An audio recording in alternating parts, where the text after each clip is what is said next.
Hi everyone, my name is Newell Davis and we're here to look at another one of these composters.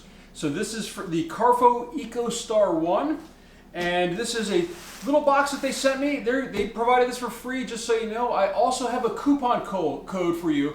It's GROW FAMILY and that'll get you $99 off. But of course, before you buy it, let me take it through its paces and see how it does, and you can follow along in this video. So first off, we're going to do an unboxing. Then I'm going to run it overnight, and then we're going to come back in the morning. It's all going to be on this video, one video to watch. I'll have links down at the bottom, so that way you can kind of skip through the video as you want to go. But this is the Karfo Ecostar 1, and this is a small unit, it looks like, which is nice. I do like the fact that, let's just talk about packaging right now. This is in a regular cardboard box. As you can see, there's no fancy labels on it that make it where this is plastic coated and everything. Obviously you have tape. But let's go ahead and open this up and take this out and see what it looks like. First off, on top, you got your directions. Some nice, again, this is nice packaging. I like the fact that they're using cardboard. This is not plastic, it's not foam. It's something you can recycle or throw into your compost systems that you might have at home. All right, and now the unit itself. Make sure I'm not going to damage it taking it out here. Let me just get my hand underneath. This isn't too heavy, by the way, this box either, which is sort of nice. But here we go. Here's the unit itself. Bottom also has cardboard. So I'm very impressed with the packaging on this. I'm really glad to see that they're using cardboard. They do have the one bag in here, but this, is really small compared to the amount of plastic that some items come with today. So here we go. Here is our unit right here. And let's take a closer look. I'm going to bring the camera down and we'll take a closer look together. Alright, here we are looking down at the top of the unit, but before we begin, I did look through the instruction manual that I just took out. Let me just show you here. On this page, it has a list of do's and don'ts, and I highly recommend that you look at these before you start putting stuff in.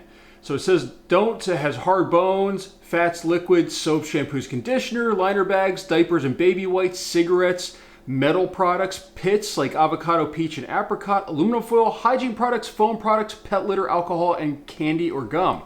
But look at the list of stuff it does take in.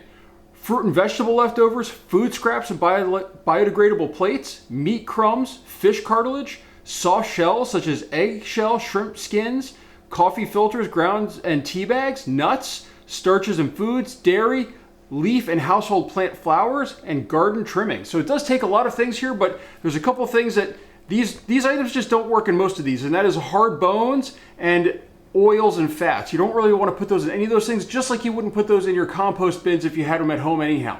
So with that, let's take a look at the unit itself.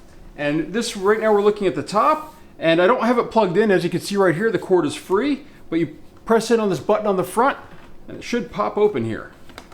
There we go. And in here, you've got a little container. This is your bin that you're going to put everything in. You probably can't see it right now because of the lighting. But you can see it's got a metal plate in here. This is all nice and dull. I had one of these that was really sharp. Every time if I had to reach in to do anything, it was a real issue. But this one, it rotates. And as you can see, it grinds everything up on this one. You can see it in there. There's one silver piece in there. That is the grinding section. And it pushes everything into that and grinds everything up. This is a nice solid metal bucket. Feels really good. Has a nice big screw on the bottom there. You can see that that slots in here to grind everything up. And this is your heating element here on the bottom as well. And that's how it dehydrates and changes all the food into basically scraps. Now with that, let me bring this back over here. We have a top section, which I'm trying to get out here. Oh, actually, there's a, looks like there might be a lock or something on it, but I'm trying to see here. This is the filter, but there we go. It's got some plastic in there. It rotates to pop out. I just couldn't read it very well with the lighting that I have in here. It's very bright. So this is a carbon filter that goes in the top. And what this does is this is going to make sure that when you have this all shut together and it starts grinding up your food and everything, you don't have all these smells going into your house. And there's a little tiny fan in here that you probably can't see, and it's going to suck out the moisture that it evaporates out of here. And then that way it can, work and break apart your food. So first off, it says to peel off stickers, so I'm going to go ahead and peel these off. And you can see right in there, this is where the carbon is, and you can see that it's very black, that section right there. Why? Because that's where the carbon was touching it. And it looks like this also opens up. If I can grab this here. Maybe the other way. Oh, you know what? There's little tabs here, but it looks like this also opens up as well. I'll take a look at that a little bit later. But this, and actually there's another sticker right here. Here we go. This is going to open up that carbon. Now, once carbon, I'm sure this is activated carbon. Once it's exposed, you know, that means that it's going to be used up. So you really want to make sure you're only doing this when you're ready to go. But this is going to go in here on this top section. Actually, I think I got it backwards there. Like this. Hand holds on this side. Goes in like this. And should lock in place just like that. Look at that. That's in place now. So now when I put the bucket in, and it looks like the bucket lines up a specific way in here. It's got some bolts.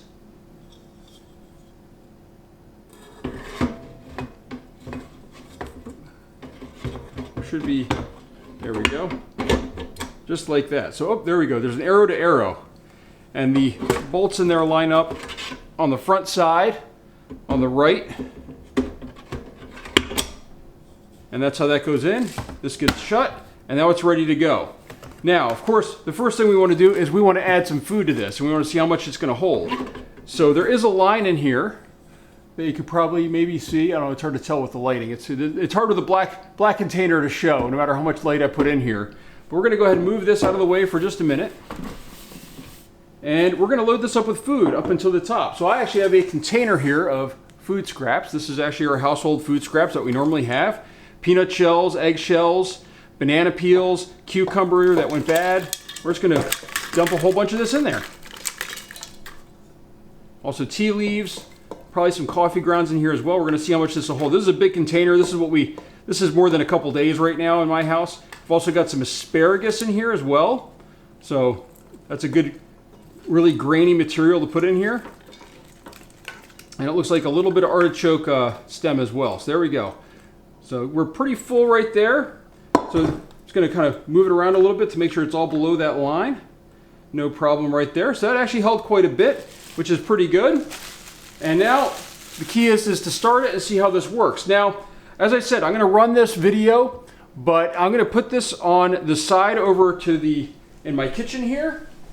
And I'm going to plug it into a meter. We're going to see how much power this uses. So this has two different systems. It has it looks like, I think, a running system that's a shorter time cycle and one that's a longer time cycle, which is a little bit different than I've seen with other systems. So we're going to try this out. Let me just see here. Here we go. You've got two different modes here. You've got a quick mode and a standard mode. So we're going to try the quick mode for 2.5 hours. We'll come back. We'll see how it's doing. And then we'll try this standard mode for 5.5 hours. That one's going to take obviously quite a bit longer. And then we also want to try this self-cleaning mode. And this is something I'm actually kind of excited about. The last one that I had, it did not have a cleaning mode, and I had to take it and clean the bin out, and stuff would get jammed up in there. It'd be really nice if this thing just sort of spins itself clean and it has a cycle to do that. So with that, I'm going to go ahead and plug it in. We're going to see how it does with the quick mode and how this works. Be right back. All right, we just ran our machine, and I ran the regular cycle instead of the really short cycle because it really says you should only do that if you need to. So I ran the long cycle. Just so you know, I have it right here. It used 0.58 kilowatts or kilowatt hours. So really not that much, really, and it was ran for exactly 5.5 hours. If I could find that on here. Here we go, 5 hours and 40 minutes it says right now. I unplugged it a little bit after it finished. It was in my kitchen plugged in, so I could see this right away. But it really worked really well. It said the exact amount of time. I'm going to unplug this one more time here. But it said the exact amount of time, really, that it said it was going to take, which is about 5.5 hours for a cycle. But let's see what it looks like once you open it up here. And I'm on the other side of this, so it's a little hard for me to see. And we are in my basement. It's a little bit easier to see down here. Got more bright lights and everything we can use. So got my little carbon pad up here. And pulling this out. All right, now I'm going to put this down on the counter here. I'm going to put this off to the side here and away. Because what I want to do is look at the material and what came out. The material does look pretty nice here. So we're going to go ahead and dump all of this into this container over here. And you can see first off a nice good view of the bottom here with the heating coil again and everything, and the nice strong nut that they have there that goes on the part on the inside. And you can see right here, Let's just turn this a little bit. Make sure we get everything out of there. You can see that there's a little bit of dust left in here. You know, this is something you can then put through the wash cycle. They have a cleaning cycle that's built in, and that should clean it out. This material, this tray though, looks like it's almost non-stick or something. I mean, really stuff came out of here pretty well. But with that, let's take a look at this material. First off, remember, we had this bucket pretty full, and we had it with some fibrous-y materials, such as, you know, let me zoom in a little bit here. But we had it with some materials that you wouldn't normally, I shouldn't say normally, but you wouldn't have this variety that you normally have, which I like a variety. But look at this. You can see this material looks really good. This would be something that you could throw in your garden, and it should be very, very easy to break down. There are some bigger pieces in here. You can see right here, there's a piece of something that an avocado, or not avocado, artichoke or something like that, it looks like, or maybe a peanut shell. But you can see it's a little bit stringy, but look at this. This material, nice and dry, shelf stable. I've had a couple of different machines like this. They've all produced the same type of material, really, and this broke it down really well. It was a little bit loud, the machine, because there is a fan in it that pushes the air through to dry it out. But other than that, it worked really well. I do like the size. This bucket is a little bit small if you had a large family. If you have a smaller family, or it's just, you know, you and your wife, or you and your spouse, I guess I should say, if you're a wife looking at this, or if you're single, this actually would probably be really, really good. It's a good size. It produces a small amount of material. Remember, that was full. It shrunk it down to this. And overall, I'm pretty impressed with this system. I have not tried the cleaning on it yet, and I have not tried the short cycle. I don't know if I ever would, really, because typically, if I have that much stuff, I'll run it through in a couple different days, especially with a 5.5 hour cycle. Some of these have like a 10-hour cycle. The fact that this is 5.5 hours means that I can easily run it 2, maybe even 3 times in a day. So that's not a big deal to me to really sort of pass things through. But this stuff would easily, for me, I'd probably add this to my worm bins, let them break it down even more. If not, this could go right into a garden, as I said, or even into my yard. The stringy parts, let me just see if I can grab some here. We got some stringy parts in here. This is probably from the artichoke peels that we had in there. They tend to be a little bit stringy. That's how those, they are. Even when they break down in my worm bins, you'll see strings like this in the worm bins, and then they slowly break down as the worms consume those. Those are really tough fibrous materials. But it did a good job of breaking everything down. Overall, I'd give this, let's say, an 8 out of 10. And the reason why I don't give it a 10 out of 10 is it makes a little bit of noise when it's on. You can definitely hear it. It's like I want to say a computer fan that's running like constantly in the background. You can easily drown it out with noise or music or something. But if you're used to pin drop quiet in your house, it might be a little bit of an issue. And then also the fact that it's a little small for my needs. I have a family of 4, and we tend to go through a lot of stuff. I'll probably run this twice a day, actually, and easily fill it up each time. So with that, I do want to say, though, I'm going to continue to use this and test it out for a longer-term test. Short-term, 8 out of 10, great machine. Would highly recommend it. If you have any questions, or if there's anything you want me to try in here, this one's not meant for like some of the hard shells and things like that, but some of this fruity material and vegetable material, definitely a good piece. I might try loading it up actually with some more, I want to say harder materials, maybe like some, I'm trying to think here, some flower stems and things like that. We'll test it out a little bit more, but overall, first test with this system, and I really like it, and I have to say I would highly recommend this to others. This would be a great gift for those that are into this composting lifestyle and zero waste, but we'll see how it holds up in the long run. But this feels solid. The machine itself seems pretty good. And I like the fact that it's compact. That's the reason why I gave it actually a higher score. Is it's actually pretty compact, easily fits in my kitchen, which I've had other machines that are much bigger or even sit on the floor. Those are a little bit more difficult to use. You have to have more space.